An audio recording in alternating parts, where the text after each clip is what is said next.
Бог и ѓавол се апстрактни ликови кои обичниот смртник ги спомнува секојдневно, а при тоа никој од нив нема ни минимум знаење и познавање, барем не мнозинството. Хелоуин е одлична прилика во која се разгоруваат духовите и простото холивудско глобалистичко влијание да се замени со сатанизам и обожување на нечестивиот. За мене е јасно дека Хелоуин е само еден од многуте инстант производи кои ни дојдоа заедно со демократијата, слободниот пазар и консумеризмот. Квази празници кои во традициите на одредени народи имаат смисла, но на глобално ниво служат само за една работа, а тоа е профит. Но како што веќе години наназад јасно се гледа, за многумина Хелоуин е чествување на ѓаволот, односно црна миса во која се повикуваат духовите на умрените. Како да православниот празник за душница е нешто поразлично. Расфрлањето со термини како Бог или ѓавол, а при тоа да се нема прочитано две реченици каде името на едниот или другиот со јаснотија е запишано, е во најмала мера несериозно. За Бог имам зборувано во многу видеа. Денес ќе ви го свртам вниманието кон негативецот во приказната – ѓаволот. Се вели дека Луцифер бил најсветлиот и најубавиот архангел кој стоел најблизу до Божиот трон. И покрај ова, неговата улога не била различна од она на пониските од него ангели. Односно, и тој постојано го славел и воспевал Севишниот Бог. Во еден момент од вечноста, Луцифер, односно светлоносецот, се возгордел и посакал и тој да биде обожуван како семоќниот Бог. За ово се побунил на небото и отпочнал војна, во која одметнал 1/3 од небесните ангели. Другите 2/3 кои останале верни на небесата не биле предводени од самиот Бог, како што би било очекувано, туку од најдобриот небесен генерал, архангелот Микаел. На крајот од оваа војна на небото победува ангелската војска предводена од архангелот Микаел, додека Луцифер и неговата третина паѓаат на земјата. Ги трансформираат своите ангелски карактеристики во демонски, но заради тоа што се етерични вечни творби, остануваат вечни демони. Луцифер понатаму е познат под неговото архидемонско име Сатана.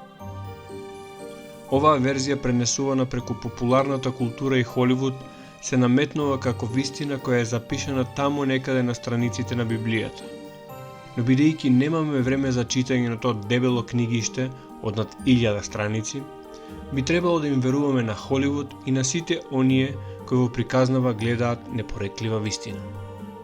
Следниве стихови се можеби основата на ваквото симплифицирање на приказната во поп културата. Смокот пеколен, токму тој, притворноста негова полна завист и одмаздолюбивост, мајката човечка ја прелага, од возгордост кога беше изфрлен од рајот, со дружината сета бунтовни ангели, со чија помош сакајки со слава да се овенча над нему рамните. Помисли и со највишниот ке се стокми, ако се спротистави, и болно алчен за тронот Божи и царството Божјо, безбожен отвори дженк на небото, суетна војна без успех. Него се моќната сила ко гламна главечки го джитна од етерното небо, ни злом страшен и палеж долу во безмерната пропаст, да пребива таму во дијамантски праги, сред оган, казна, со оружје против семокниот што се крена. 9 пати во просторот што ден и ноќ мери за смртните, тој и дружината му страшна лежат ничком, пржени на огнен вртлок, колнати, а вечни, но судбината него двојно го гневи, оти помисла сега на среќа загубена и страдање вечно, го мачи, ги кокори околум очите грозни, што сведоци беа на голем лом и ужас, полни гордост, тврдокорна и омраза вечна, в час погледот ангелски му паѓа врз студената дупка пуста и дива, занданата грозна што од сите страни кофурна огромна жести, а пламенот сепак не фрла светлост. Низ темницата само прозирно се редат гледки на јадот. Предели на тага, свиснати сенки, мир кај што и спокој никогаш нема, ни надеж кај што сите барем еднаш иде, туку само страдање, маки вечни и огнен потом што се мурти и баботи трајно на сулфур непотрошлив. Овие стихови припаѓаат на едно од најубавите епски дела во светската книжевност, но за жал тоа не е Библијата. Туку епот Загубениот рај, напишан во 17 век од англискиот поет Џон Милтон. Загубениот рај се повикува на извори од Библијата, на ист начин на кој се повикува и на Хомер, Хесиод, Вергили, Данте и се она што било книжевен и митолошки образец за создавање на епска книжевност. Но ова не го прави основа за веродостоен приказ на една универзална небесна есхатологија. Пред да започнам со сериозно читање на Библијата, очекував на страниците на старозаветните книги да ги најдам приказните за војната на небото и падот на Луцифер заедно со 1/3 од неговите ангели. За всушност сватам дека се сведува на еден единствен стих. Исаија глава 14, стих 12. Како падна ти од небото, дејнице сине на зората, се разби од земјата ти кој ги угнетуваше народите. Целосното читање на книгата на пророкот Исаија покажува дека овие стихови се однесуваат на вавилонскиот крал Асур и никаде не се споменуваат ниту небески војски, ниту завојувани ангели, ништо. На сличен начин се толкуваат и одредени стихови од книгата на пророкот Језекил, особено во главите 28, 29 и 30. Но и овде споредбите се многу нејасни и укажуваат на нешто што се случило одамна во Едемската градина и пред се нешто што нема свој јасен опис во книгата која ја содржи епизодата со Едемската градина. Вистинскиот пат се одвива во книгата Битие, кога синовите Божи или Бене Елохим општат со керките човечки и тие им раѓаат синови. Џиновите кои се споменати овде заради грчкиот превод гигантес се всушност нефилим на еврејски. И значењето на овој збор буквално значи некој кој е паднат од небото. Паднатите изгледа како единствен грев го имаат општењето со земни жени. И деталите за овој нивен грев не се во Библијата, туку во апокривната книга на Енох, каде во детали се гледа дека 200 од овие синови Божи под водство на Самјаза или Самаел одлучуваат да се впуштат во односи со земни жени, односи кои големите шефови очигледно не ги одобрувале. Па затоа овие 200 индивидуи се отфрлени. Самјаза, односно Самаел, како лик подоцна се додава на слоевите на архетипот за ѓаволот. Сатаната и сатанизмот се органски поврзани со христијанството и едното не може да постои без другото. Во другите религиозни традиции е поинаку. Сатана е еврејски збор и неговото значење е противник, непријател, обвинител, ривал. Еврејскиот изговор ха-сатан јасно укажува дека ха е член и така членуваниот збор може единствено да биде придавка, а не лично име. Во 12-та глава на Откровението, во стихот 9 е запишано: И беше изфрлен големиот змев, старата змија, наречена ѓавол и сатана, која ја мами целата вселена. Беше соборен на земјата и заедно со него и ангелите негови беа изфрлени. Ако не постоеше овој стих, ке немаше на што да биде градена приказната за најголемиот негативец во христијанскиот наратив – сатаната, односно ѓаволот. Исто така, без овој стих можеби ќе изгубеше доза на екзотичност за мене, најфасцинантната книга од Библијата, првата книга Битие. Јас во некои мои постари видеа имам објаснувано дека книгата Битие води потекло од постари сумеро-акадски записи.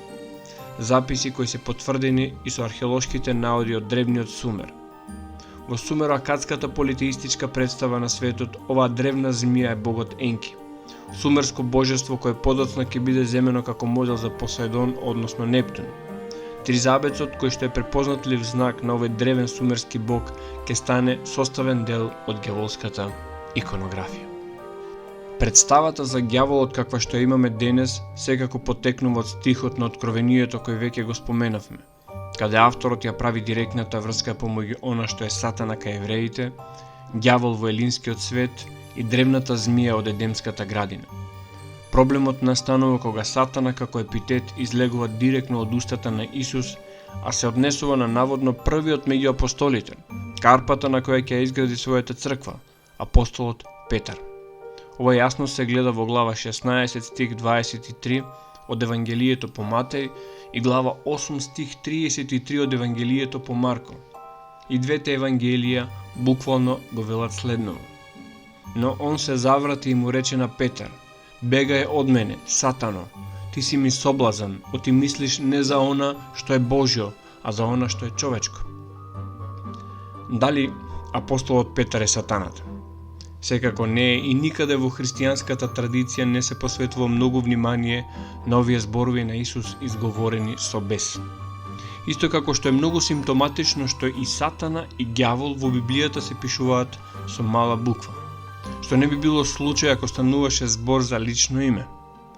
Но како придавка и епитет совршено одговараат и морам да нагласам немаат никаква врска со приказната за архидемонот одметнат од Бога. Денес црквите ширум светот, без оглед дали се православни, католички или протестантски, на Милтоновата приказна за падот од небото го имаат накалемено секако енки во форма на Посеидон Нептун. Го имаат присоединето секој аспект на ноќ, мрак, сенка. Андрогиниот идол кој го обожувале темпларите, наречен Бафомет, односно старогрчкиот бог Пан. На ова се надоврзува дека сатанско и сатанистичко е се што не припаѓа на авраамските религии, а тоа значи сите политеистички богови: Буда, Кришна, Заратустра, Кали, буквално се, измешано како во еден третокласен холивудски филм. На крај, за демонски, односно сатанистички се смета оно што во езотеријата се нарекува нижи астрал, светот на клифотите и астралните љуштори, кои ги оставаат душите при нивното ослободување од смртниот дел на нивното патување кон повисоките сфери.